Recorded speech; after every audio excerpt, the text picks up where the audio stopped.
Well, I got this place looking like a garage again. Somewhat.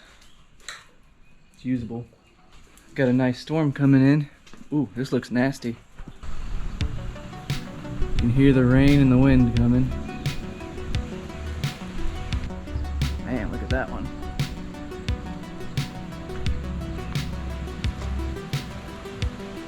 That looks like a wicked cloud. That'll look good.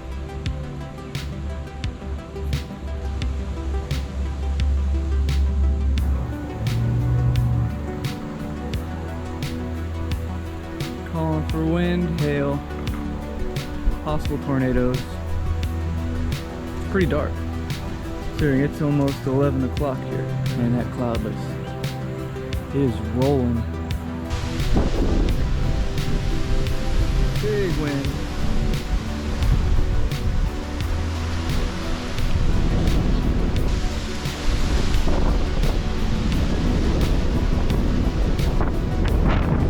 Yeah, that's what I'm dealing with today. Thought I'd finally get this garage workable again so I can bring the Mustang in and start doing some stuff to it. Got a couple boxes of things sitting over here waiting to go on. Been a while since I've been out here. The walls are still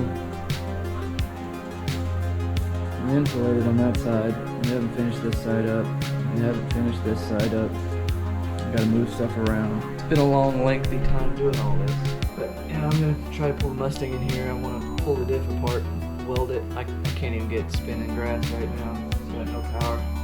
I got a rattle coming from underneath it. I want to try to figure out what that is. I don't know, I might get started on them coilovers today. See how far it goes. Well, I was hoping the rain wouldn't last this long. I ain't taking that bike out in this. It's not exactly all that warm right now. I guess I'll wait it out.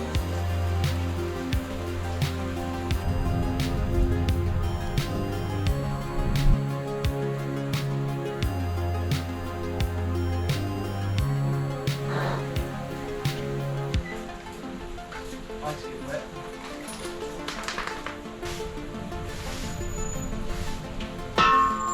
It's gonna be forever.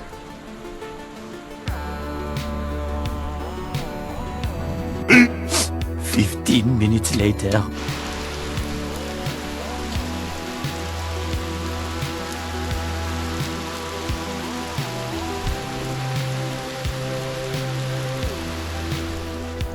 haven't really looked in this thing yet. I opened it up, but I never really took a good look at these things. I don't even know what kind of quality these things are.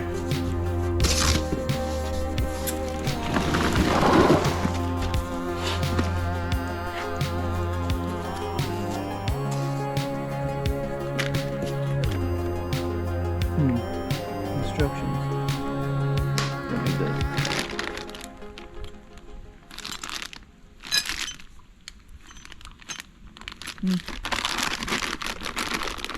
Oh, the pretty basic silver here, because still haven't figured out what color scheme I'm going with the car.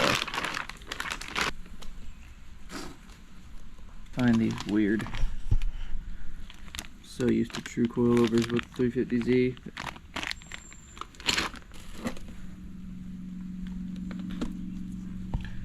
I mean, they don't look terrible.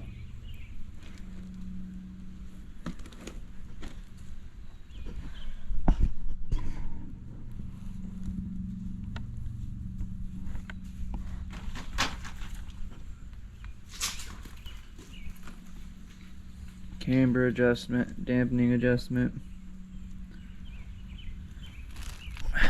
It's cheap, but like I said, I didn't want to spend a lot on this car, being I don't know how I'm going to like it.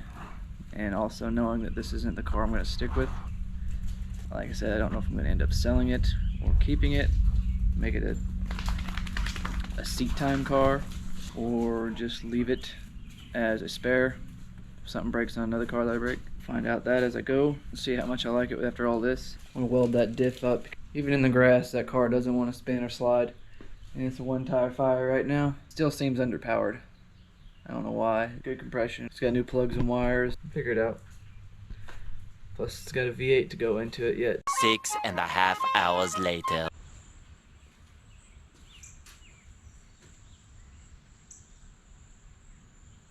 10 seconds later.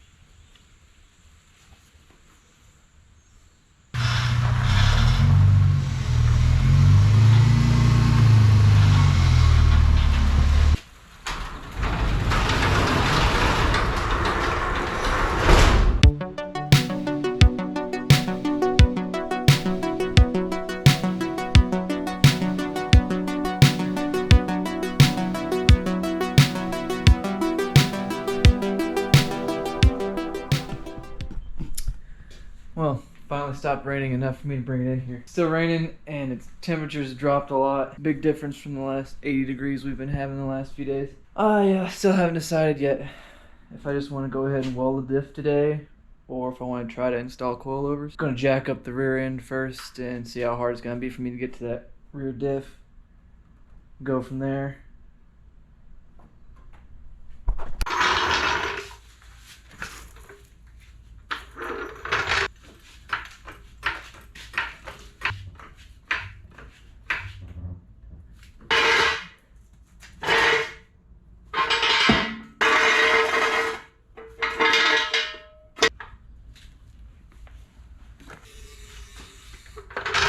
Looks pretty open underneath here, so it looks like I got enough room. I'm gonna go ahead and weld this diff today.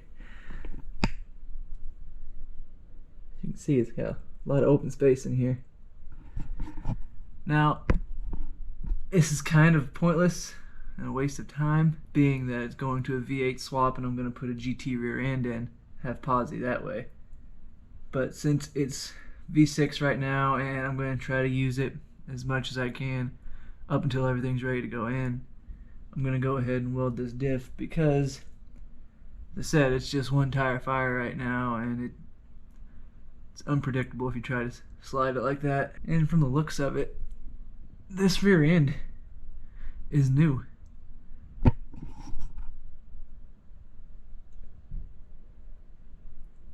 At least recently put in here. But I'm gonna go ahead and get a pan underneath here and drain this fluid out and go ahead and get the welder out. See about welding this thing.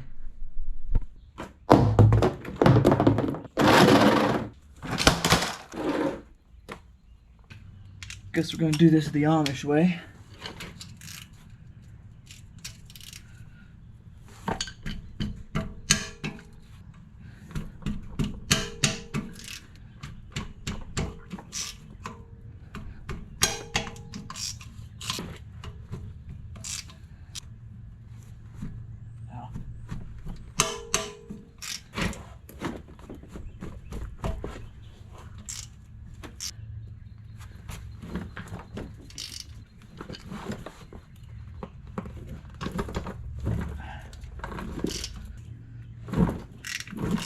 Boy, if this is the factory rear end and it has 217,000 miles on it,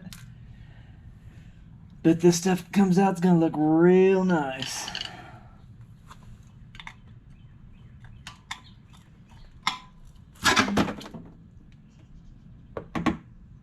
That's actually not that bad.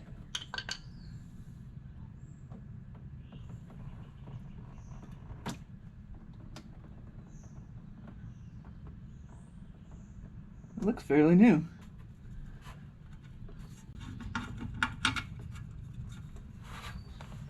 Don't look bad in there for 217,000 miles, if that's the original rear end.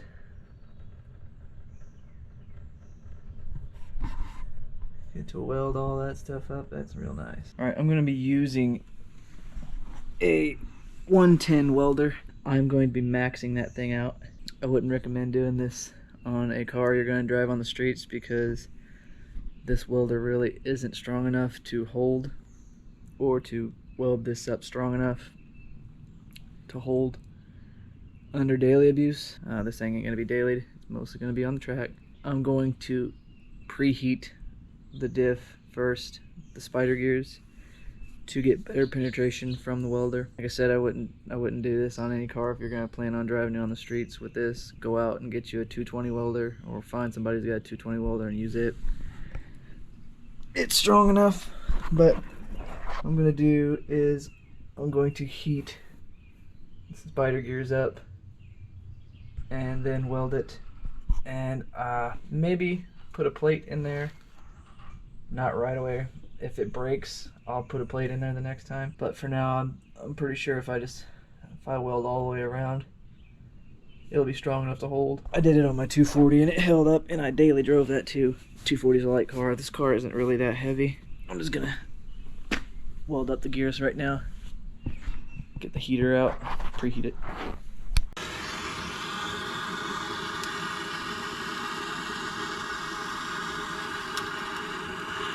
I've already went ahead and brake part cleaned everything out of here.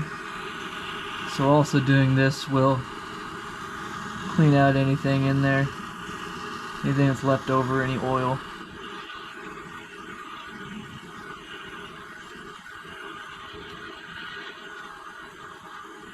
Alright, got the welder maxed out, got it heated. Let's see how it does.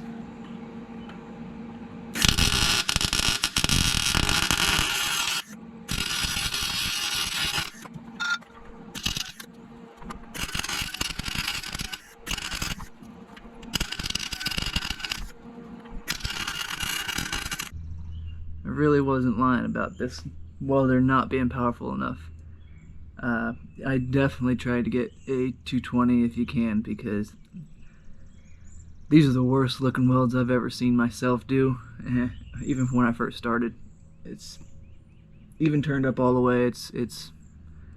It'll hold, but thankfully there's a cover covering it, because it looks like doo-doo.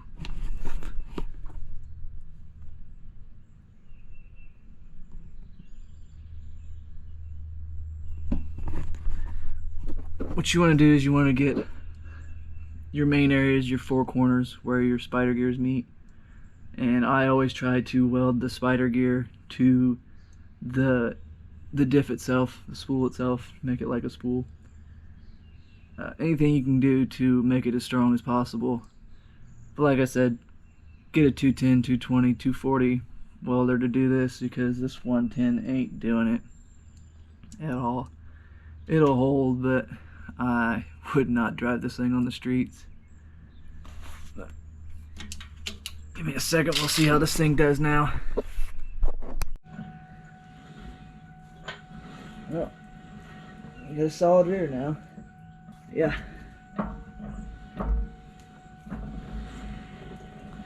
And there you have it. Welded diff. This won't be much, but it's in the grass. But see if we can get both tires spinning.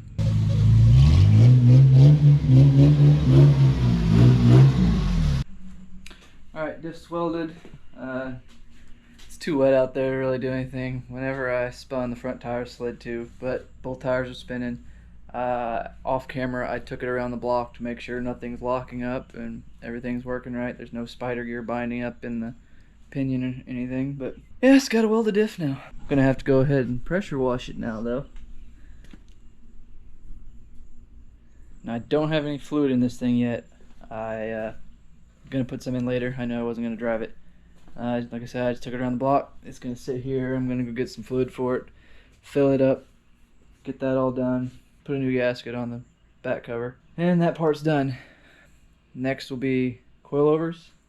I've got to find another rear brake caliper or set so I can install that rear caliper set that I've got, dual rear caliper set, and start installing the hydro handbrake. And then this thing should be ready for the track as it sits. The rattling underneath it, I'm thinking, is the exhaust. There's no hangers on it. It's just right here at the end of the Y pipe. Gonna have to go ahead and do something about that, because that is an annoying rattle. And even when you first start it, I still gotta order a new handle. I don't like the hydro handle that I have right now. I got a lot of stuff sitting in here too. Line kit, the Willwood Master, Not sure if I'm gonna go ahead and use the whole center console or leave it out. I kind of want to keep this thing light, but this thing doesn't add that much weight. I don't know if I want to put the door panels back in it or not, or if I just want to leave it gutted, put a cage in it. Like I said, this is going to be a track car. Another thing, what's you guys' opinion? Should I fix this rust on these quarters? Because I mean, they are pretty bad. Or should I just get some wide body over fenders for it and go that route and just cut out this whole thing and then bolt the over fenders on? That would save me some weight too. Get rid of these heavy rusted out panels. I don't know if I want to do the whole kit. Maybe front and rear overs, and I don't want to do the Cobra R front. I want to do a saline style kit, because I don't want to really be the whole trend of Cobra R front, all that good stuff. But yeah, what do you guys think about that? Leave a comment below what you guys think I should do there. I'm going to be posting about what color I should paint this. I've got a couple spray out cards made out for it, and I want some opinions. I think I got a color picked out, but I want to know what everybody else thinks about it. I know I don't want to put a lot into this, but at the same time I do want to put some into it as my first official build on here and not just give up on it so early. But yeah, if you ain't subscribed yet, go ahead and subscribe. Share this video, get it out there. Gotta get more out there. I'm gonna be starting doing more here, but I'm out for now.